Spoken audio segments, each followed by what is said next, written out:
Yeah, so I guess really, what does this visionary talk and our keynote have in common is they're both about architectures. We just learned about brain architecture, and we'll learn about GPU architecture. And really, when I was thinking about Austin, what is Austin known for in terms of our design community? Well, we do some of the biggest, baddest CPUs, GPUs, SoCs, really complex stuff. So I wanted to find a technologist who could speak to that audience. I really couldn't think of anyone better than Samir.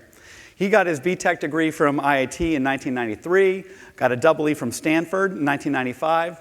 Before he was with NVIDIA, he worked for Sun and Transmeta, but then joined NVIDIA in 2002, and he was part of that team that built the first streaming multiprocessor-based GPU. And that really, helped usher in that era of general-purpose computing on GPUs.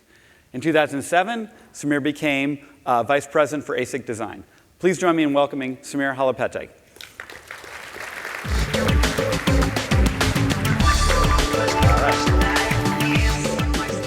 Thank you for that introduction, Chuck. I don't know why everyone keeps calling him Charles there. Thank you for inviting me for this talk. He never told me that I'd have to follow a visionary, so it's going to be a tough act to follow here, but I'll try to do my best. Let's see. It's really an honor to be here. It's particularly because it's such an exciting time in chip design. We do talk about process scaling slowing down, and I was actually counting. I've been through 10 different process node transitions in the 20+ years that I've been doing chips. And it's actually more fun now that the rate of those process transitions has slowed down, because in the past, you had ideas to improve power, improve performance, improve cost of chips, and people would just say, well, just go to the next process node, right? You get much more than any of your ideas are going to get you. But now, that option of going to that next node is further and further out, and the gains that you get from going there are becoming smaller. I think the value of those innovations and those ideas that get us that performance, power, area improvement has grown. And that's really where a lot of the companies at DAC really shine, right, is those innovations. So I'm really looking forward to working with a lot of you to bring those ideas to production. And so today's talk, I'm going to talk about 3 things. I'm going to start off with the demand for the compute performance that we're working to get, which is, if we keep improving our GPUs, if we keep getting more and more computational capability into our chips, are there applications that are out there that are going to use it? Next, I'm going to talk about some of the products that we have actually produced and launched over the last few months that address those applications. And then finally, I'm going to talk about managing the design complexity of these chips. As you look at the specs of some of these chips, they're easily the most complex things that humans have produced, and it takes just massive amount of coordination and methodologies to make those chips happen. And so let's get into it. There we go. All right, so need for speed.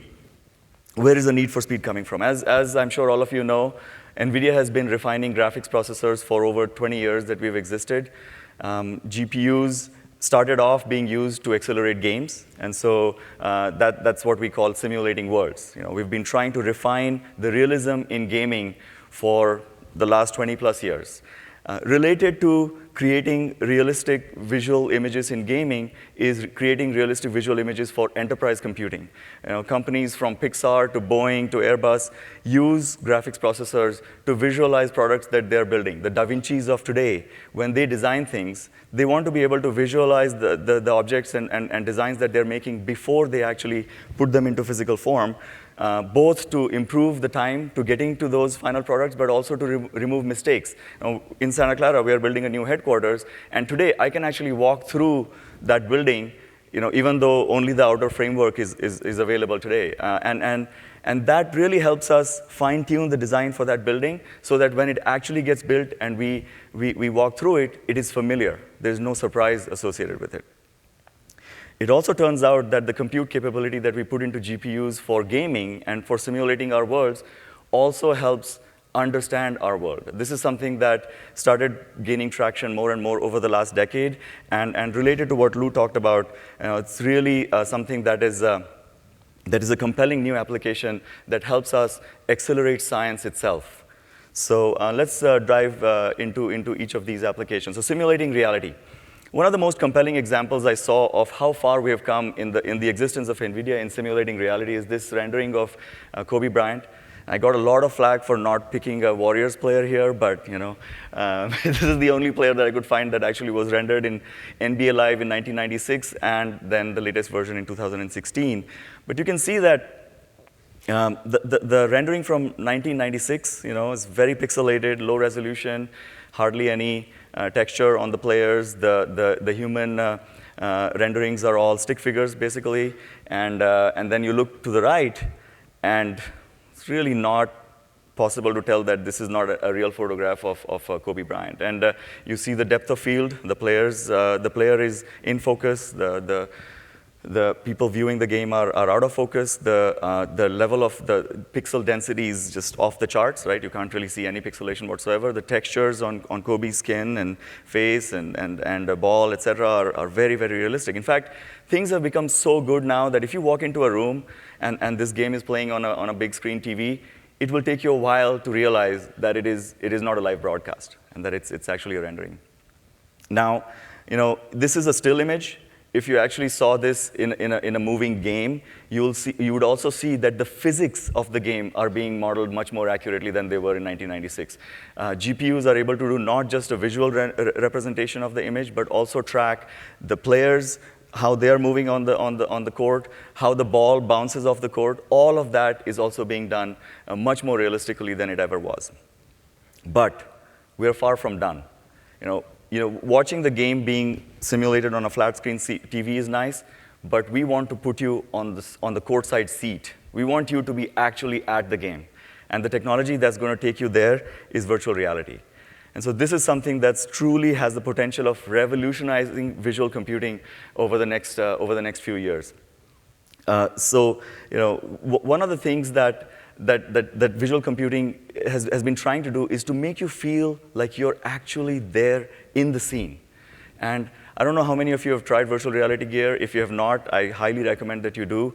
But it really gets you to the point where you are in the scene. There is literally no difference between physically being there and wearing virtual reality gear when it is working well, wearing virtual reality gear, and actually experiencing that. In fact, I was at a talk at Stanford. Stanford has one of the best virtual reality labs in the world. And they actually have a grad student standing in front of people trying out the virtual reality gear because they had too many accidents with people just falling over because they could not tell the difference between the world that they were getting simulated in and then the real world. They would try to reach out for ledges when they try to fall into some sort of a hole in the ground and things like that. So it really has just tremendous potential to change not just our experience of games, but our experience of designing objects, right? Again, walking through a building with virtual reality is just at a whole different level of realism than seeing the room or building displayed on a screen. It also is going to allow us to do things that are actually just not possible today. We've put together a demonstration of a virtual reality walkthrough on Mars. You can walk on the surface of Mars today, even though we are years from being actually able to do that. And that's only possible with this. We have also done a simulation of Everest. Not many of us are going to be able to walk up to the top of Everest, but with virtual reality gear, you'll be able to do that. So we put together a little video of some of the examples of where we see virtual reality going over the coming years. NVIDIA has powered the world's highest performance graphics experiences for more than 20 years. Now we're harnessing all of that innovation to deliver amazing virtual reality experiences.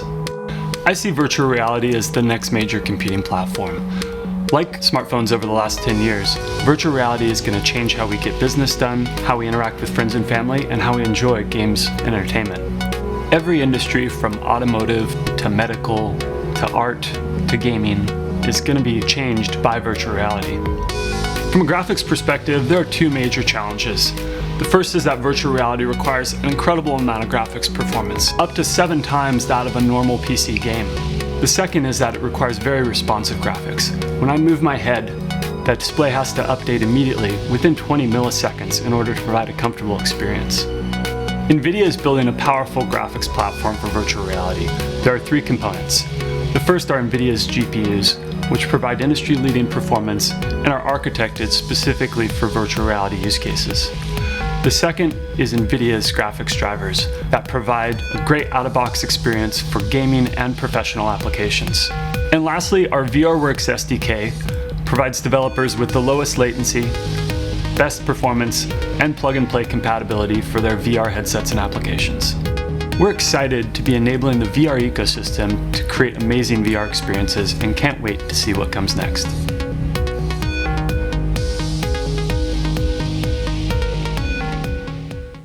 So the key number that I want you to take away from that video is 7 times.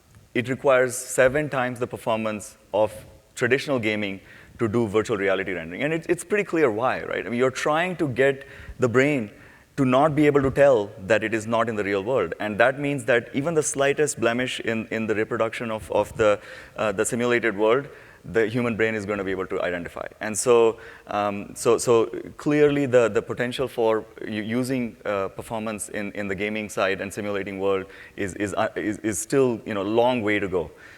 Moving on to understanding our world. So we call gaming and the problem of rendering these millions of pixels 100 times a second as an embarrassingly parallel problem. And basically, each of those pixels can be rendered independent of every other pixel, right? Which means that over the last 2 decades, we have honed our ability to do parallel computations, right? I mean, that's what gaming is all about, is doing a massive amount of parallel computations and then getting very high compute density onto a die. And it turns out that those exact ingredients are necessary to help accelerate scientific simulations. And so about 10 years ago, we started architecting our GPUs to enable them to be much more easily used for general purpose computing. And that's the streaming multiprocessor that Chuck was talking about. And as a result, the incidence of GPUs in high-performance computing clusters has grown dramatically to the point where over 80% of high-performance computing systems today use NVIDIA GPUs.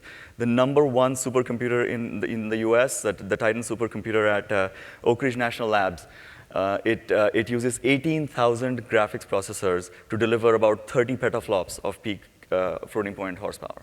The next one that we're building also with Oak Ridge National Labs is going to have 300 petaflops.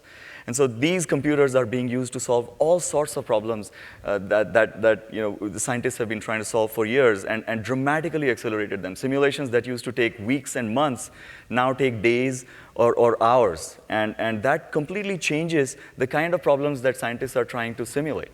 Right? In the past, nobody would have tried to simulate the collision of the Andromeda galaxy and the Milky Way galaxy to find out what happens 5 billion years from now, because the number of objects that are interacting with each other in that simulation is just virtually unlimited. And yet, with GPUs, they were able to do that simulation. You can find the simulation result on YouTube there. But not just that. Astrophysics is just one application. You've got oil and natural gas, seismic exploration, weather predictions, to be able to tell where bad weather phenomena, hurricanes, et cetera, are going to happen, medical research. So, again, the scientific problems that GPUs are amenable to solve are just unbounded. And so, again, the demand for computation here, I think we are going to run out of ways to provide that computation before the demand for it goes away. And so, another area that's really going to keep demanding more and more use of GPUs. Now, I promise I did not talk to Lou before this talk, but he did set me up quite well with his talk of artificial intelligence and deep neural networks. But the application, one of the other applications of the parallelism, the inherent parallelism that exists in GPUs, is accelerating deep neural networks and the training of deep neural networks. Like Lou mentioned, the algorithms, the underlying algorithms and the math behind deep neural networks has been around for decades now. And what has changed in the last few years is 2 things. The availability of massive amount of labeled data, right? Because that's what you need to train, to train the deep neural network. And the second is the availability of GPUs to speed up that simulation. And so the example of AlphaGo that he mentioned before, again, it was possible to do before, but Google used GPUs to accelerate the training of that AlphaGo system so that it could beat one of the best human Go players. It was not predicted to happen for years still, because Go is just so much more incredibly complex compared to chess, for example. And yet, it has happened already and way ahead of schedule. Besides that, we also have image recognition. So there's an annual competition called ImageNet, where different software teams compete to identify and classify hundreds of different images accurately.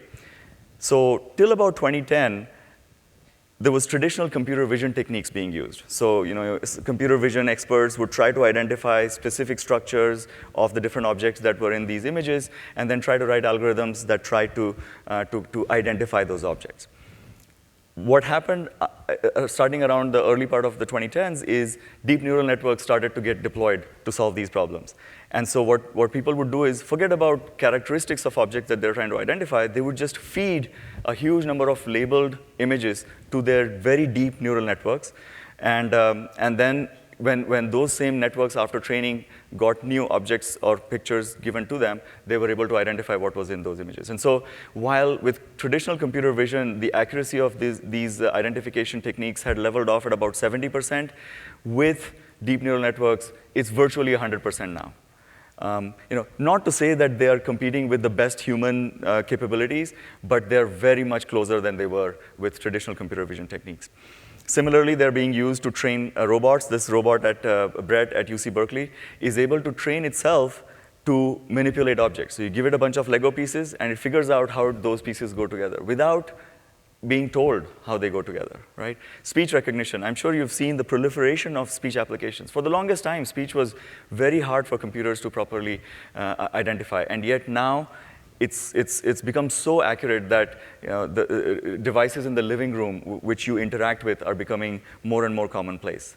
So it's an application of GPUs that has really taken off, and the number of potential applications where traditionally you would require humans to train for long periods of time to be able to do a particular task now can be done with neural networks running on GPUs much, much faster and accurately. One of the most compelling applications for this is self-driving cars. The interest in self-driving cars has just skyrocketed over the last few years to the point where companies as diverse as Uber and Baidu, and of course traditional companies like Audi, Mercedes, et cetera, are beginning to put a lot of research dollars into this field. There are 1.2 million traffic-related fatalities annually. Self-driving cars have the potential of eliminating a vast majority of them. And that's really the promise that this technology has.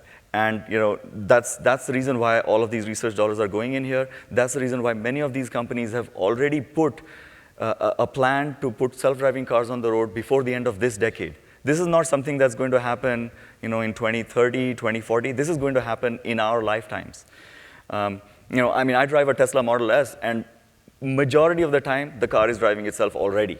Right? So it is not something that's going to happen in the future. It is going to happen right now. Tesla has already shown that when they have cars with self-driving enabled, it reduces the airbag deployment-related accidents by 50%. Right? That's just a glimpse of what is going to happen once this technology becomes pervasive. And so our automotive team did a little experiment trying to do this application of deep learning to autonomous vehicles. So they set up a car with one camera and with sensors to detect when the driver in this car would apply brakes, the gas accelerator or a steering wheel. Now, of course, to start with, the car had no idea what it was doing, so it kept hitting obstacles, it kept driving into things, and the driver had to teach it not to do those things. And so you'll see an example where they're turning the steering wheel to make sure it doesn't hit. So they trained this vehicle and the deep neural network inside it for 3,000 miles. Not much at all, right? 3,000 miles of driving.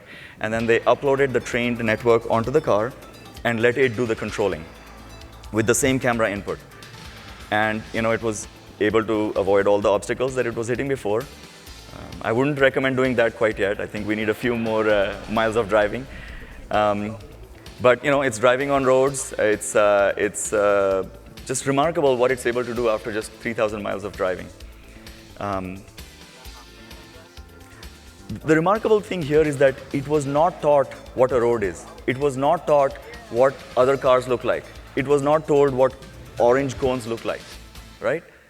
It was just given that visual input, and it was told what a normal human driver would do in the cases that it encountered. And it figured out where the edge of the road was, it figured out what the orange cone was, and it was able to drive. I mean, that gives you a glimpse into the potential of deep learning and the application of GPUs to that. So now, moving on to some of the products that we have launched recently that help with these different applications. So the Tesla P100. So we launched the Pascal architecture this year. We name our GPU architectures with scientists, so Pascal is the latest one. This is a 15 billion transistor chip, which has 150 billion transistors on the multi-chip substrate that we put this on. So it has stacked DRAMs. Right, the 4 die that you see are the stacked DRAMs sitting around the big GPU in the middle. Together with the DRAM transistors, it's about 150 billion transistors on that whole thing. The GPU talks to the DRAM over the high bandwidth memory link, which is a very, very much higher bandwidth communication, wide communication compared to what you see in traditional GDDR or SDDR interfaces. This is implemented in FinFET technology, and it has a high-speed link that helps these GPUs talk to each other so that they can be put together in a mesh. So we put 8 of these GPUs into a deep learning system, which talk to each other over a hybrid cube mesh over NVLink. And so I calculated the compute horsepower of this system and went back to see which year this system would be #1 in the top 500 supercomputers list. And this would have been 2002. So in 14 years, a system that burns 3.2 kilowatts and costs about $100,000 would have been the #1 supercomputer in the world, which cost $500 million and used 3.2 megawatts of power. So in about 14 years, we have improved the performance per dollar per watt by 1,000,000-fold, right? That has not happened just by adding more transistors. That has happened through a lot of implementation innovations, architectural innovations, and so on. And that is the reason why some of these applications that were simply not possible because the computational horsepower was not there are now suddenly possible. We have not forgotten gamers, of course, and the gamers out there might already know about this, but the GeForce GTX 1080 was launched also a couple of weeks ago and went for sale. It's another chip in the same Pascal architecture, has 9 teraflops, less than the P100, which has 20 teraflops, 10 gigabits per second, traditional GDDR5 memory, 180 watts, running at 1.6 gigahertz with 7 billion transistors. And so this has been very well received. One of the things we did here is really architected this for virtual reality, because there are a lot of optimizations that you can do once you know the problem of virtual reality, which is there's a lot of similarities between the two images that are being projected onto your eyes. So you can take advantage of that and improve performance if you architect accurately. So shifting gears to managing design complexity. 15 billion transistors are quite intimidating, to say the least, to implement. And so you require a lot of fine-tuning of implementation techniques and a lot of different optimizations that you have to make to be able to physically build such a large chip. I won't have time, obviously, to go through all of the techniques that we use, but I'll go touch upon a few of them.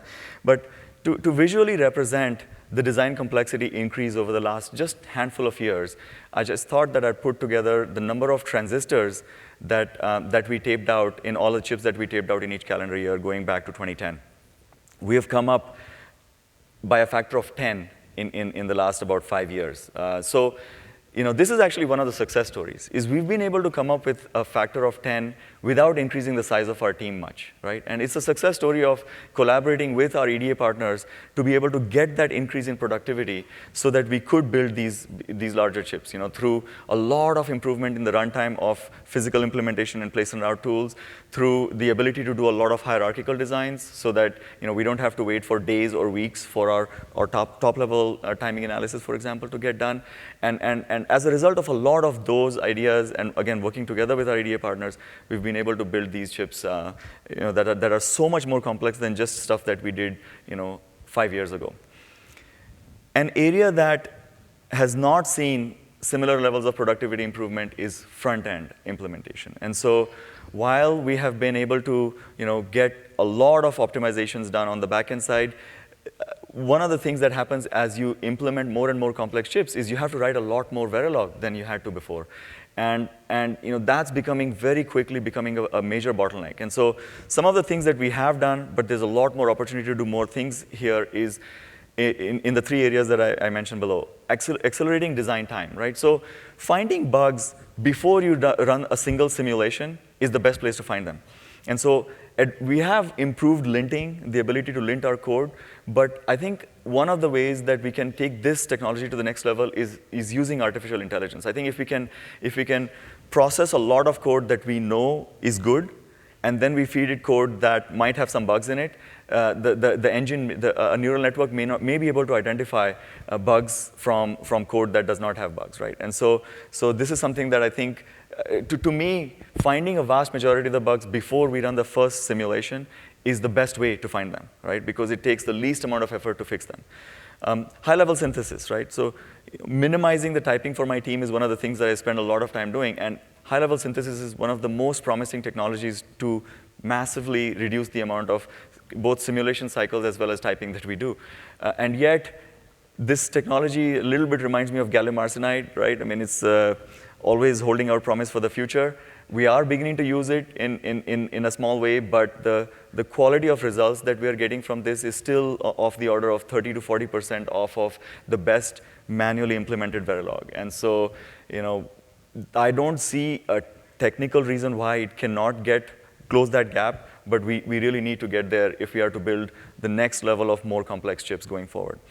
IP reuse. So while the availability of design and verification IP has become quite prevalent, the integration of that IP into existing designs ends up taking a lot of effort. And so, a lot of teams end up deciding to build the IP themselves because they're saying, well, the cost of getting that into my design is almost as much as just, writing that IP myself. And so we need to make sure that the integration is as seamless as possible.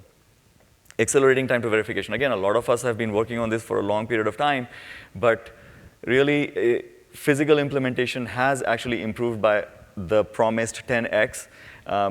In simulation, we are seeing gains of 10%, 20%, and so on. There's nothing earth-shattering that's happened there, except for one specific case of gate-level simulations that we're using graphics processors for, and there we do see a 10x improvement. And so GPUs have some potential there, but hardware acceleration is another area. But I actually don't care how we get there, but we have to find a way to take the amount of time we wait for simulations from maybe half of the design cycle to something much, much, much smaller than that.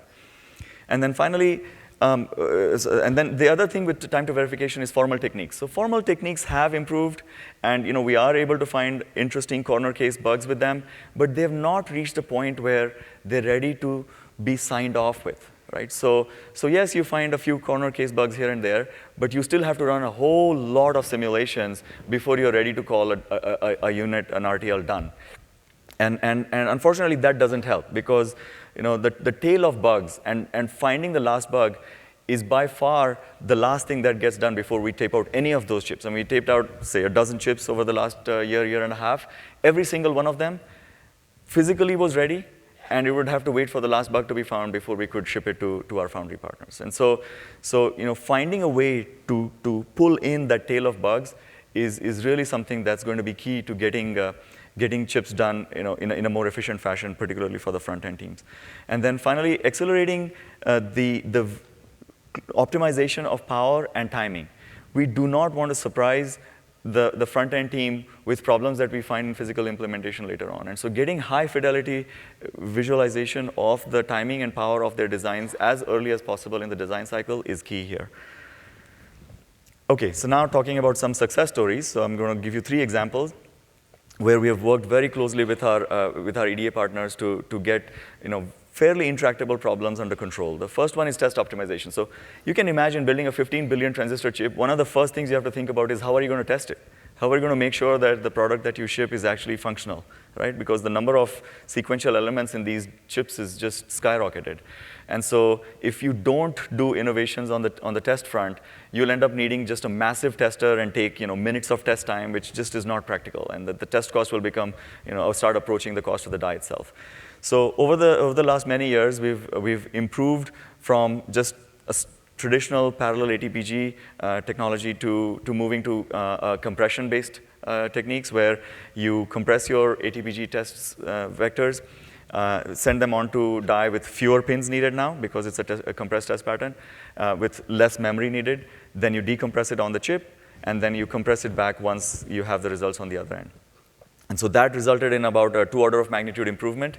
And then most recently in the Pascal architecture, we took that one step further where we now actually generate the patterns on the die itself. So that way you do both the compression and decompression as well as the creation of the pattern both on the die. So that takes you another order of magnitude reduction in the memory footprint, pin count, and test time needed to test these chips. And so this is really key technology that enables us to build and actually ship these chips, right? Getting one of these to actually work in the lab is one thing, but shipping this in high volume is a whole different level of challenge.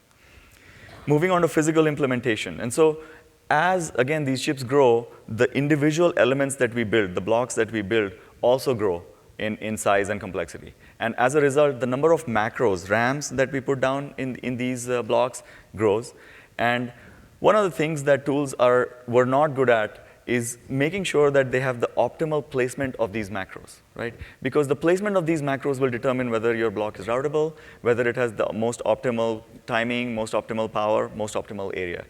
And so another example where we worked very closely with our EDA partner to experiment with a lot of different algorithms, a lot of different techniques with different cost functions to get the optimal macro placement so that instead of designers trying to implement 3-4 different iterations of macro placements to figure out what the most optimal is. And remember, here we have to go through the entire implementation phase before we know which one is the winner, right? So a key to improving productivity of the design team on the physical front was to get this step automated. And so this is an example of collaboration with our EDA partners that get us to the success. The next one is power optimization. And so power has been one of the other key factors that we needed to make sure that we were staying within the budget, because even these giant supercomputer facilities have a limit to the amount of power that they can bring into the data center. Obviously, the card that you saw, GTX 1080, has the 180 watt limit because that's going to a standard connector. There is no other way to get power to it, right? So getting power under control is really key.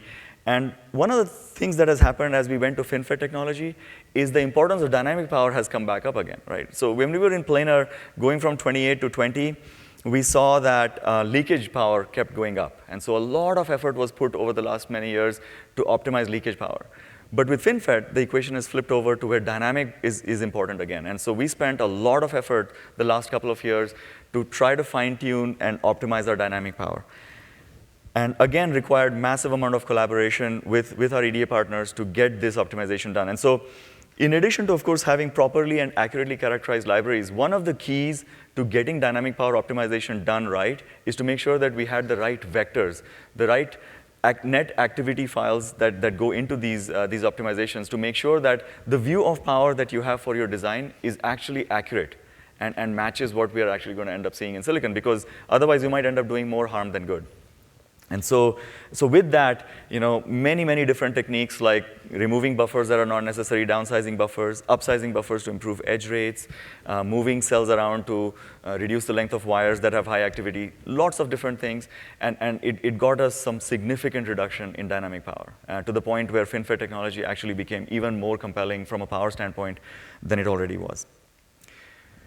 So one thing I want to point out here is that you see a theme in the 3 examples that I gave, right? Which is, in the past, you got your technology file, you got your rule deck from your foundry, you got your SPICE models from your foundry, and as long as the EDA company worked with those technology files and got their tools all good with that, then that same tool with those same tech files would work in the design team, with the design team, right? There were really not too many surprises. But the examples I gave, there are no standards. There are no technology files that both of us can work to, right? So which means that collaboration becomes really, really important. Each team needs to understand what the other team truly cares about and make sure that the tools are being implemented in a way that optimizes those things that they care about, right? And that was key in all 3 of these. If we had just had a throw-over-the-wall mentality, there's just no way that we could have built the P100 with its 15 billion transistors. And so it's really something that we're going to have to do more and more of as we try to make up for this gap that's beginning to show up, right? I mean, the rate, you're all seeing that. The rate of improvement that we see in perf per watt, perf per dollar, it has really fallen off the traditional historical trend line. And this gap, because our customers, they really don't have much sympathy for Moore's law slowing down. they want us to continue to deliver products at the same cadence that we have been delivering for the longest time, right? Which means that we have to close this gap to make sure that we continue to do that for them. And so one of the ways that I see us doing this is looking at miscorrelation as missed opportunity. As you know, we implement our chips at various levels of abstraction, right? All the way from RTL to synthesis to gates to placed gates to signed off timing to silicon. And each of these levels of abstraction has miscorrelation against what actually ends up on silicon. And I touched upon this a little bit before, but closing this gap is key. We need to find a way to get very, very high fidelity data on performance, on power, on area, very, very early in the design cycle. So that two things happen as a result, right? One is that the algorithms that you implement, the RTL that you implement, actually tries to solve the problem that is going to show up on silicon, right? As opposed to something that is completely unrelated. You spend a whole lot of effort doing something, and then silicon has something entirely different showing up, right? The other is over-design. You end up over-designing because you don't want to be surprised. When there's such a big error between your view of the world and what actually shows up in silicon, well, you're going to put a whole lot of margin to make sure that there are no surprises. You don't have to keep doing metal spin, base spin, et cetera. And so people have to be necessarily conservative. And so eliminating this miscorrelation, and there are many, many ideas for eliminating this miscorrelation, but eliminating it is one of the keys to getting that gap between the traditional, at least in the near future, getting that gap between the historical rate and the expected rate to be closed. So I want to leave you with this one chart. There's been a lot of talk about our Moore's law slowing down and some angst around it, but we are not the first industry. I hate to break it to you, but we are not the first industry to see a slowdown in the underlying trend lines in the industry. There was a Moore's law of commercial aircraft in the 20th century.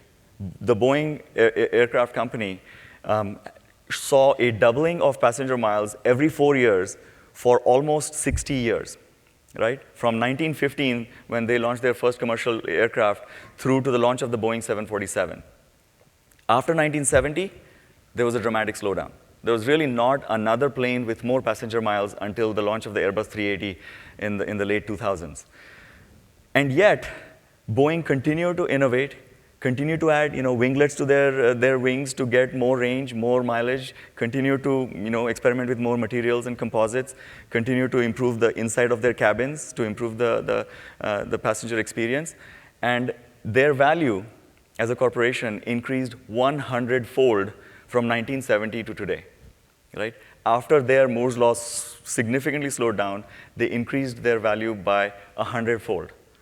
So I'm certain, I'm convinced that there are many such ideas that are available to us, and I'm looking forward to working with all of you to make our many-fold increase happen over the coming decade and years.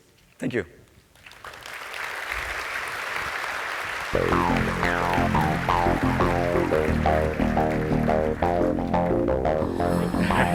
Thank you. So when I put this visionary talk and this keynote together, I really had no idea you'd be talking about some of the same things. I think it just goes to show how interdisciplinary our field has become, and that's kind of where the magic happens, when different fields collide. Thanks so much. Great. Appreciate it. Great. It really was awesome.